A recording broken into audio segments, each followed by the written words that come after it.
If you haven't subscribed yet, now's the time. When the channel reaches 1,000 subscribers, I'll share a surprise story I've prepared especially for you. The campfire was nearly gone. A few thin flames struggled against the night wind, licking at the blackened logs before fading into red embers. The desert had turned cold fast, and the wind that came down from the ridge carried a sharp edge. The stars were bright, scattered over the empty land, but they gave no warmth. Eli Turner crouched near the fire, using a stick to move what was left of the wood. His hands were rough, scarred, the kind of hands that never healed smooth no matter how long they went without work. He wore a brown duster that had seen years of dust and rain. His revolver rested beside him, close enough to reach without thought. His face stayed still as he worked, the calmness not peace but habit, the kind learned by men who'd seen too much go wrong too fast. Across from him, Naomi sat wrapped in a thin blanket. She was quiet, her eyes on the fire, her shoulders tight. The cut on her arm had stopped bleeding, but the bandage was dirty again. She looked young when the firelight hit her face, maybe mid-20s, but there was nothing soft in her expression. Her gaze carried the weight of someone who had run for too long. The silence broke when she spoke. "I'm getting cold. Aren't you going to warm me up, cowboy?" Her voice was soft, not teasing. It carried fatigue more than anything. Eli looked up at her, saying nothing at first. He wasn't good at words anymore. Years alone had stripped speech down to function. Directions, warnings, names of places. Everything else had turned into silence. He stood, picked up his coat, and crossed a few feet between them. He placed it over her shoulders, careful not to touch her more than needed. Then he dropped another piece of wood into the fire, coaxing it until a slow flame took hold again. "That should help," he said quietly. Naomi nodded, her fingers gripping the coat tight. The smell of dust and sweat from the fabric didn't bother her. It was warmth, and that was enough. They had met only 3 days ago, on the edge of a burned-out wagon trail. Eli had found her there, alone, bleeding, hiding from whatever had done the burning. She hadn't trusted him. She still didn't, not entirely. But she had nowhere else to go, and Eli hadn't been able to walk away. Not again. Not after what happened the last time he left someone behind. He sat down again, eyes fixed on the fire. "Tomorrow we move at first light," he said. "There's a spring 2 ridges over. Water, some cover. You'll heal better there." She gave a small nod. "You know this land well. I used to drive cattle through here. Long time ago." Naomi didn't ask what changed. She could see it in him, the quiet, the way he avoided her eyes. A man who'd lost something and never quite put it down. The wind picked up. Eli reached for his hat and set it over his knee. He watched the horizon, every few seconds glancing toward the shadows beyond the horses. He wasn't paranoid, just alive in a place that didn't forgive carelessness. Naomi broke the silence again. "Why are you helping me?" Eli's jaw tightened. He stared into the fire until the question stopped echoing in his head. Then he answered, "Because someone should have helped my wife when I wasn't there." The words landed heavy. Naomi didn't say she was sorry. People like them didn't apologize for pain they didn't cause. She just nodded once and pulled the coat closer. The night stretched long. Coyotes called far away, and the horses stamped their hooves in the dark. Eli didn't sleep. He leaned against a saddlebag, eyes half open, one hand resting near the revolver. Naomi slept for a while, then woke up and watched him. She studied his face, the small lines around his eyes, the calm that wasn't calm at all. He looked like a man who'd made peace with suffering but hadn't forgiven himself for surviving it. She understood that feeling. Before dawn, Eli stood and poured the last bit of coffee grounds into the pot. He stirred them with his finger, blew the dust from his knuckles, and drank what little warmth was left. Naomi sat up slowly, wincing when her arm pulled. "You'll be able to ride?" he asked. "I'll manage." He nodded. That was the kind of answer he respected. When the first line of light appeared behind a ridge, Eli doused the coals with sand and packed the saddlebags. Naomi rolled her blanket and tied it down, moving slower than she wanted to show. They saddled the horses in silence, and when they finally started forward, neither looked back at the campsite. The morning came with a pale light that stretched slowly across the ridge, turning the desert from black to gray and then to the dull gold of another empty day. Eli walked ahead, leading the horses by their reins, his boots crunching against gravel and dry brush. Naomi followed behind, her shoulders straight despite the ache in her arm. She had wrapped it again before sunrise, refusing his help. They moved in silence for the first few hours. The wind was still cold, but the kind that promised heat later. The desert here was wide and quiet. No birds, no sound except the steady rhythm of their steps and the creak of leather. Eli checked the horizon every few minutes, scanning for movement. His eyes were sharp, not paranoid but trained. Years of driving cattle across the frontier had taught him how fast peace could turn into trouble. Naomi watched him as they walked. She didn't understand why a man who carried so much silence still bothered to help a stranger. In her world, kindness had a cost. Trust could kill. Yet, he hadn't asked her anything since that first night. Not her full name, not what she'd lost, not who she was running from. Only where the wound hurt. Only if she could ride. After a while, she broke the quiet. "Why west?" she asked, her voice steady but low. Eli didn't turn around. "Water's west. Land's quieter. Not many riders take that direction anymore." "You mean fewer men with rifles," she said. He gave a small nod. "That too." They reached a dry creek by midday. The sun was high now, the light bouncing off the pale sand like it meant to blind them. Naomi stopped to drink from her canteen. Eli crouched, running a handful of sand through his fingers, studying the ground. "What is it?" she asked. "Old tracks," he said, pointing. 3 riders, maybe 4. Passed through 2 days back. Headed north. Nothing fresh. Naomi looked toward the open plain. "You always read the ground like that." "Used to be my job," Eli said. "Back when I ran cattle. You learned to tell if a herd was safe or if you were being followed." "What happened to the ranch?" she asked. He stood, brushing off his hands. "It's gone. Like most things that don't fight back." He didn't say more, and she didn't push. His tone closed the subject as firmly as a locked door. They walked on until the heat began to press against their backs. Naomi's wound throbbed under the bandage, but she didn't slow down. She could feel his eyes flick toward her now and then, checking without asking. That, somehow, made it easier to keep walking. By late afternoon, they reached a small patch of mesquite trees. Eli decided to stop there for the night. He tied the horses to a low branch, checked their hooves, and gave them water. Naomi gathered dry wood, moving slower now.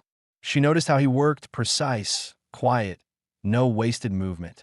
He didn't command her or treat her as weak, just let her do what she could. When the fire was ready, Naomi sat cross-legged near it, watching him pour coffee into the tin pot. "You don't talk much," she said. "Don't need to," Eli answered. "Maybe not," she said, "but it makes people wonder what's going on inside your head." He looked at her for a moment, the faintest trace of a smile pulling at the corner of his mouth. "You wouldn't want to know," he said. "I think I already do," she said. "You lost something? Or someone?" Eli didn't reply right away. The silence stretched until it became heavy. Then he said, quietly, "A wife. A boy. Fever took the child. Fire took the rest. There was nothing left worth saving after that." Naomi lowered her eyes. "Then why save me?" Eli stared at the fire. The crackle filled the gap between them. Finally, he said, "Because maybe you should have done more before. Maybe it's not too late to start doing it now." The honesty in his tone caught her off guard. It wasn't guilt or self-pity. It was a plain truth, spoken like a man reporting the weather. She felt something tighten in her chest, an ache she hadn't felt in a long time. They ate in silence. Beans and dried meat boiled in the pot until they softened. The sky turned dark, filled with distant lightning that never came closer. When the wind cooled again, Naomi pulled his coat tighter around her shoulders. "Where will we go when we reach that spring?" she asked. Eli poked at the fire with a stick. "We stay a few days. You heal. After that, we'll see. There's a small valley west of there, green in summer, quiet most of the year. I passed there once. Could be something left of it." She watched him, the firelight cutting across his face. He looked calm, but his eyes told another story. The look of a man who didn't expect to stay anywhere long. "You ever think about stopping?" she asked. He gave a low breath, not quite a laugh. "I did once. Didn't end well." Naomi looked into the fire again, the reflection flickering in her dark eyes. "Maybe you just stopped in the wrong place," she said. He didn't answer, but for the first time since she'd met him, she saw a small shift in his face. Not a smile, not relief, just a trace of something human that had been buried too long. That night, she slept better. Eli kept watch, sitting with his rifle across his knees. When the wind shifted, he glanced at her, asleep, her breathing steady, and felt something he hadn't felt in years, a reason to stay awake for more than himself. By dawn, he was already saddling the horses. When Naomi opened her eyes, the fire was out, the coals cold. He handed her a canteen. "Drink," he said. "We've got a hard climb ahead. The spring's close now." She nodded, taking the water. As she drank, she looked at him differently, not just as a man who'd saved her, but as one who'd started, unknowingly, to save himself. They packed their gear and rode west, two figures small against the endless land. The wind followed them, carrying away the ashes of the night before, leaving nothing behind except the faint smell of smoke and the first trace of trust between two people who had forgotten what it meant. By noon the next day, the sun had burned away the morning chill, leaving a dry, shimmering haze over the land. The trail they followed curved along a low ridge, then dropped into a flat stretch of brush and scattered rock. The horses moved slow, their sides streaked with sweat. Naomi rode behind Eli, one hand on her saddle horn, the other clutching the blanket that shielded her from the dust. The wound on her arm had started to heal, but it still throbbed when she gripped the reins too tight. She didn't complain. Eli had noticed the way she hid the pain, though. He'd been watching her since sunrise, quietly measuring her endurance. She was stronger than he'd expected, cautious but determined. She didn't waste words or movements, and in that, she reminded him of himself. They rode another hour before the wind began to shift, coming from the north now, colder, sharper. The horizon darkened, heavy gray clouds forming fast. Eli slowed his horse, squinting up. "Storm's coming," he said. Naomi looked at the sky. "Hard rain. Hard enough," he said. "We'll need shelter before it hits." They pushed the horses harder. The air thickened with the metallic scent that came before rain, and thunder rolled faintly in the distance. The land here offered little protection, only scattered boulders and dry mesquite. Naomi spotted a line of darker stone in the distance and pointed. "There," she said. Eli nodded and led them toward it. It turned out to be a shallow cliffside, the remains of a dry creek cut deep into the earth. They guided the horses down and found a natural alcove under the rock, narrow but enough to keep the worst of the rain off. As the storm broke, rain came in sheets, hitting the earth hard enough to raise steam. The horses snorted and stamped. Eli calmed them with a low whistle, tying them close to the wall. Naomi crouched near the fire pit he built from loose stones. The air smelled of wet earth and smoke. For a long time, they said nothing. The rain drummed against the rock above them, steady, relentless. Then Naomi spoke, her voice quiet but cutting through the storm. "You've been this way before?" Eli nodded. "Years ago. Drove a herd through here on the way to Arizona. Thought it was the worst place on earth back then." "And now?" she asked. He looked at her, then at the rain. "Now it's quiet. That counts for something."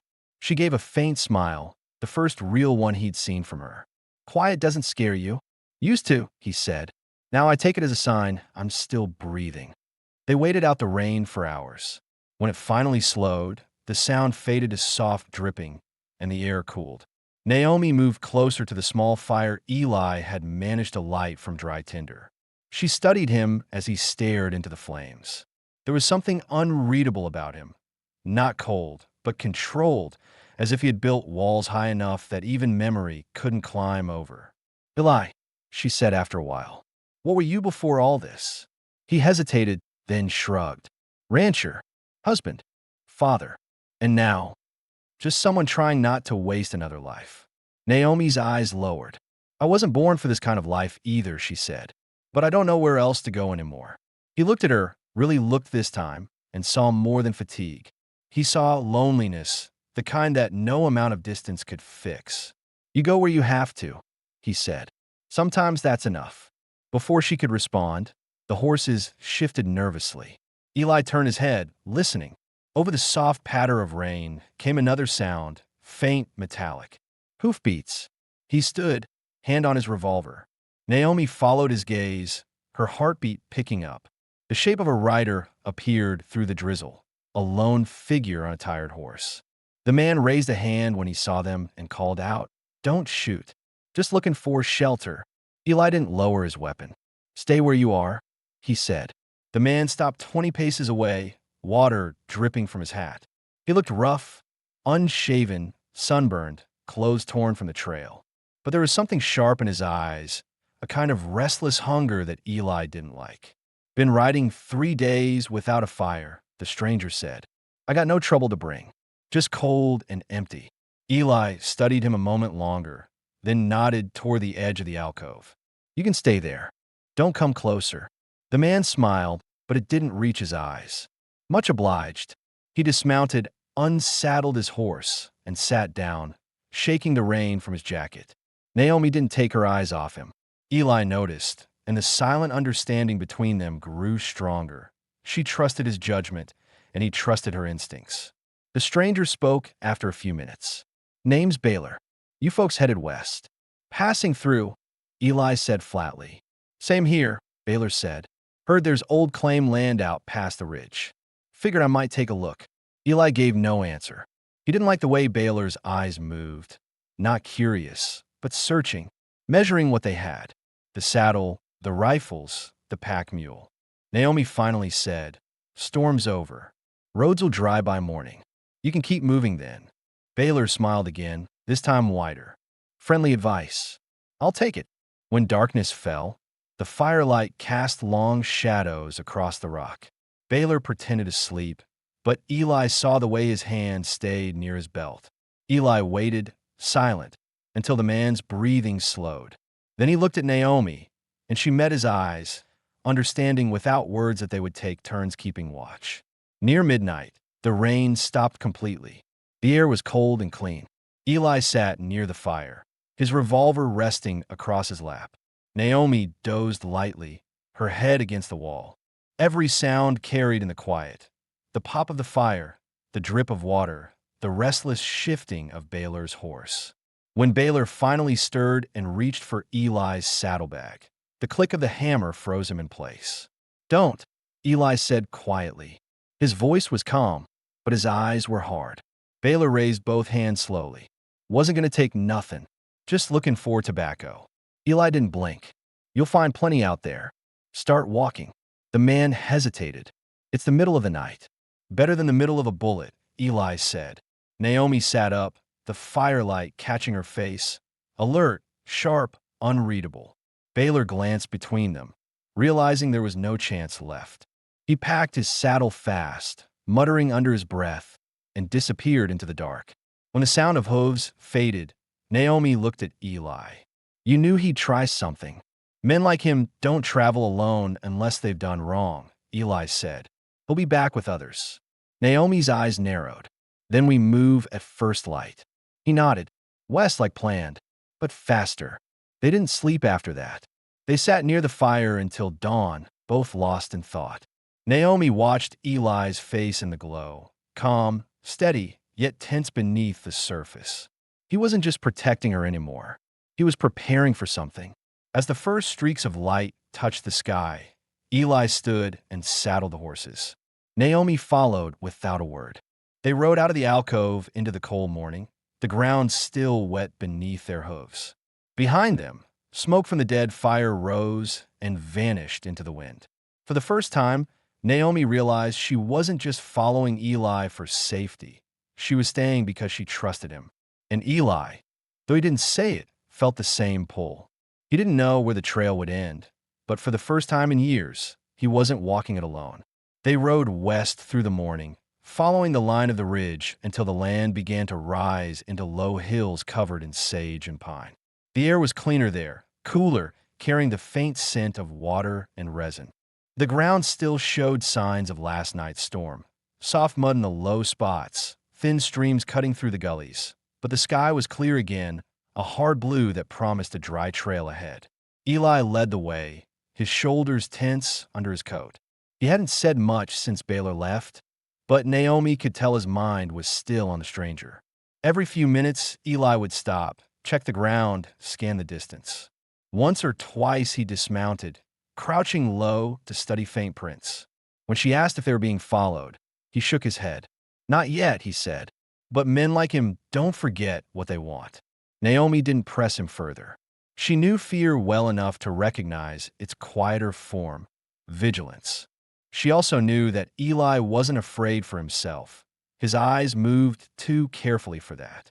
He was watching for her. By noon, they reached the crest of a hill and looked down into a long, open basin. A thin ribbon of green ran through its center, marking a stream. Near the far end, where the trees grew thicker, stood a small log cabin, half sunk into the earth and patched with old boards. Smoke no longer rose from its chimney, and the corral beside it had fallen apart. But the roof looked sound, and the walls were still standing. Eli studied it for a while. Old line shack, he said finally. Cowhands used to sleep in places like that when they were moving herds through this valley. Nobody's lived there in years. Naomi looked toward it, shielding her eyes. Could it still be safe? Safer than open ground, he said. We'll check it. They rode down slow, staying quiet, listening for anything out of place. The wind brushed through the grass, and a hawk circled above, but there was no sign of human movement. When they reached the cabin, Eli dismounted, drew his revolver, and eased the door open. The hinges creaked, the sound echoing through the still air. Inside, dust floated in the shafts of light that came through cracks in the walls. A table stood crooked in the center of the room, one leg splintered. There was an old stove in the corner, rusted but solid, and a pile of broken furniture against the far wall. The place smelled of wood and dirt, not death. Eli checked the corners, then nodded. Empty, he said. Could use a little work, though. Naomi stepped inside, her boots leaving light prints on the floor. She touched the wall with her fingertips. It's dry, she said, and warmer than the open ground. Eli gave a small grunt of agreement. We can stay here a while. Fix it up enough to last through the cold. For the first time since they'd met, there was something close to relief in Naomi's eyes. She began sweeping the floor with a bundle of dry weeds, moving carefully so as not to stir too much dust. Eli went outside, gathering fallen branches and patching the gaps in the corral. Their movements were methodical, quiet, purposeful, two people who had forgotten what it felt like to stop running. By the time the sun began to set, they had a fire going inside, its light flickering across the cabin walls. Eli had cleaned the stovepipe and found a small iron kettle left behind by whoever built the place. Naomi had boiled water, washed their clothes, and hung them on a rope across the room. As they ate a simple stew of beans and rabbit, the air between them felt different, calmer, not entirely safe yet, but settled. Naomi leaned back against the wall, watching the fire. How long do you think we can stay? She asked. Eli stared into the flames before answering. Depends on whether Baylor comes back. Depends on whether we want to keep moving. You think he'll find us? Eli hesitated. Maybe, but I'd rather meet him here than out in the open. Naomi nodded, then asked something that had been on her mind since the first night they met. Eli, why didn't you fight back when your ranch burned? When your family was taken from you? He didn't answer right away. The question hit something deep. He rubbed the side of his jaw, his eyes still on the fire. I did, he said finally, just not fast enough. The men who did it were gone before I could bury them. I tracked them for weeks, but by the time I found them, they weren't the same men anymore. Just bodies in a ditch. Fever took them. The world got its revenge without me. Naomi studied him. And that's when you left everything? He nodded slowly. There wasn't anything left worth staying for. I figured wandering was easier than pretending to rebuild something that wasn't coming back. Naomi was quiet for a moment, then said, maybe it's time you stopped wandering. Eli looked up, meeting her eyes. There was no challenge in her voice, just a quiet statement, as if she'd already made peace with the idea herself. He didn't answer, but his silence wasn't rejection this time. It was thought. That night, they slept inside the cabin for the first time. The wind outside pressed against the walls, and the roof creaked, but the place held. Eli lay awake for a long time, listening to the soft rhythm of Naomi's breathing. It was the first sound of peace he'd heard in years. In the days that followed, they worked without needing to plan it. Eli repaired the corral with stripped pine branches and built a fence around a small patch of land for a garden. Naomi scavenged along the creek, finding wild onions and herbs, teaching him which plants could be eaten and which couldn't. They spoke more now, not about the past, but about things that filled the quiet: the weather, the horses, the next meal. One evening, Naomi found an old carving knife wedged under the stove. She cleaned it, sharpened it, and used it to shape small wooden charms, figures of animals, hands, feathers. When Eli asked what they were for, she said simply, "Protection. My people used to hang them near the fire to keep bad spirits away." He nodded and helped her hang one above the door. He didn't believe in spirits, but he understood the need for symbols. Everyone needed something to remind them they weren't alone. As the days passed, the tension between them changed shape. It wasn't just survival anymore. It was familiarity. The way she moved around the cabin, the way he handed her his coat without being asked, the way they read each other's silences without effort. The bond had become quiet but strong. Still, the memory of Baylor hung over them. Every time Eli stepped outside to fetch water or check the horizon, he half expected to see dust rising in the distance. And one evening, as the light faded over the basin, Naomi asked the question that had been building in her mind. "If he comes back," she said, "what will you do?" Eli's eyes stayed on the horizon. "Whatever it takes to make sure he doesn't come twice." Naomi didn't argue. She knew he meant it, but she also saw something else in his voice. Not vengeance this time, but responsibility. The difference was subtle but real. That night, the fire burned low, and neither of them spoke for a long time. Outside, the wind carried the sound of coyotes, and the moonlight spilled through the gaps in the walls. Eli finally said, "You were right. Maybe it is time to stop wandering." Naomi looked at him, her expression unreadable but calm. "Then stop." He nodded, a faint smile ghosting across his face. "Maybe I already have." The words settled between them like the first stone of a foundation. Quiet, solid, meant to last. The days stretched into weeks, and the cabin that had once been an empty shell turned into something that resembled a home. The air inside smelled of pine smoke and boiled coffee. The once cracked windows were patched with leather and oiled cloth. The roof, reinforced with new wood, no longer leaked when the rain came. Naomi had hung her wooden carvings along the doorway, their rough shapes moving slightly with each draft of wind, casting soft shadows on the walls. Eli had built a small porch out front, hammering together the boards with a quiet focus that reminded Naomi of how he had once described ranch work: endless but steady. There was peace in that kind of work, the kind that left your hands sore but your mind still. In the mornings, they drank coffee side by side without needing to fill the silence. They had learned that words were not always necessary to feel understood. The basin began to change too. Spring crept in slow but sure. The grass turned green again. The stream ran stronger, and the hills shimmered with small purple flowers that Naomi said her mother used to crush for dye. The cold of winter had passed, and with it, much of the fear. Yet neither of them had forgotten Baylor. Sometimes, when the wind shifted from the south, Eli would stop whatever he was doing and stare out across the open land, his hand resting on the revolver holstered at his hip. Naomi never asked what he was thinking. She already knew. That ghost of a man had left a mark, a shadow that still lingered on the edge of their quiet. One morning, Naomi woke early and stepped outside. The sky was pale pink, and the air still carried a chill. She watched Eli down by the stream, washing his hands after fixing the water trough for the horses. There was something about seeing him there, in motion, grounded, alive, that made her chest tighten. For so long she had lived expecting everything to vanish: her home, her people, her safety. But here, now, nothing felt like it was slipping away. When he came back up the path, she met him halfway. "You ever think about leaving this place?" she asked. Eli gave a half smile, his voice calm but certain. "Not anymore. I used to think moving kept me alive. Turns out, staying does it better." That answer seemed to settle something inside her. She reached out, touched the sleeve of his coat, then turned toward the cabin. "Then we'll stay," she said softly.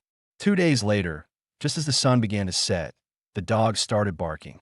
They weren't wild dogs, just a pair of strays that had followed Eli home from a nearby ridge weeks earlier. He had fed them scraps, and now they slept near the porch. When their low growls turned sharp, Eli knew what it meant. He stepped outside and looked toward the eastern ridge. There, rising faintly in the last light, was a cloud of dust. Riders. Naomi joined him, her face steady. Baylor. Could be, Eli said. Could also be worse. He turned and began to move fast, checking the rifle, reloading his revolver, and handing her a spare weapon. Naomi didn't argue. She moved like someone who had lived through this before. Together, they took cover near the fence, the low wind carrying the sound of hooves as it grew closer. 3 riders appeared as the sun dipped behind the hills. Baylor was among them, his face thinner but his eyes the same, a mean, hungry glint that no hunger could cure. The 2 men with him looked younger, nervous but armed. Eli stepped out onto the porch, rifle low but ready. "You made a mistake coming back," he said. Baylor smirked, tipping his hat back. "I remember this place. Figured you might have turned it into something worth taking." "Not today," Eli said. "Man like you can't hide forever," Baylor said. "Sooner or later, someone meaner's going to come along and do what I didn't finish." Eli didn't answer. He learned long ago that talking only gave men like Baylor something to use. Instead, he moved his finger slightly on the trigger. Baylor noticed the shift, and the smirk faded. The air went still. For a heartbeat, everything held wind, dust, sound. Then Baylor's partner reached for his gun, too slow. Eli fired once. The man dropped before his weapon cleared the holster. The second rider spooked, wheeled his horse around, and took off into the valley. Baylor dove for cover, firing twice. One shot splintered the post near Eli's head. Naomi fired from the window, her bullet grazing Baylor's shoulder. He stumbled back, clutching the wound, breathing hard. For a moment, he looked less like a threat and more like what he truly was, a desperate man who'd spent too long chasing ghosts. Eli stepped forward, keeping the rifle steady. "You should have kept riding," he said. Balin's voice came ragged. "You think you can make a life out here? You think people like us get that kind of peace?" Eli's eyes hardened. "We already did." The final shot echoed across the basin, rolling into the hills. When it faded, all that was left was the sound of the wind. Naomi came out a moment later. Her hands were shaking, but her eyes were steady. "It's done," she asked. Eli nodded once. "It's done." They buried Baylor by the creek. No words, no marker, just earth and silence. Afterward, Naomi stood there a long time, watching the water move around the stones. "He could have left," she said quietly. "Some men don't know how," Eli replied. "They only stop when someone else makes them." She looked at him, her voice low. "And you? How did you stop?" Eli's eyes went to the cabin. Smoke rose from the chimney, thin and steady. "You showed up," he said simply. That night, the air was calm again. The fire crackled softly inside. Naomi sat beside it, sewing a new patch into one of his shirts while Eli fixed the broken fence rail outside. When he came in, she placed her hand on her stomach without thinking. He noticed the gesture. She hesitated, then said, "I wasn't sure how to tell you, but I think it's happening." Eli froze for a second, staring at her. "You mean?" She nodded, a faint smile on her lips. "It's early, but yes." He exhaled, his eyes closing briefly as if the weight of years finally lifted from his chest.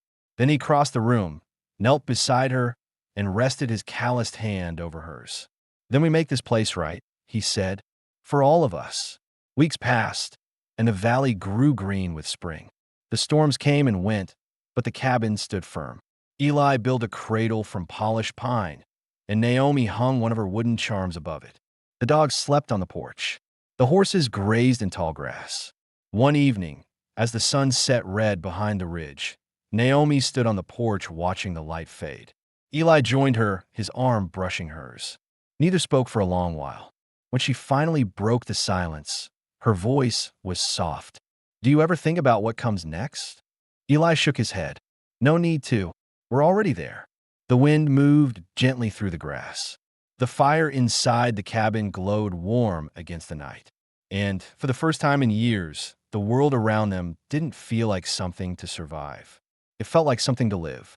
There were no questions left, no ghosts, no unfinished business.